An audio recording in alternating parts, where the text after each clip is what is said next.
Biz kimseye bizim için gidin savaşın demiyoruz. Ama bu feryatların, bu haykırışların, bu gözyaşlarının karşısında kayıtsız kalmayın. Doğu Türkistan için bir ses verin. Bu zulmü ortadan kaldırmak için bir şeyler yapın diyoruz. Eğer Doğu Türkistan'a bugün ses vermezseniz yarın çok geç olabilir. Adem hocam bahsetti. Yarın aynı Endülüs'ün arkasından ağladığı gibi ağlamak istemiyorsanız bugün Doğu Türkistan'a güçlü bir ses vereceksiniz. Hangi âli menfaat, hangi siyasi ya da ekonomik çıkar için susuyorsanız etmeyin. Yarın sahip çıkacak bir Doğu Türkistan kalmayabilir.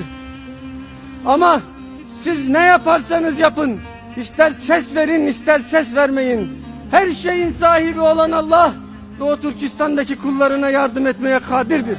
Bugün sessiz kalanların azıysa dünya ve ahiret sadece ve sadece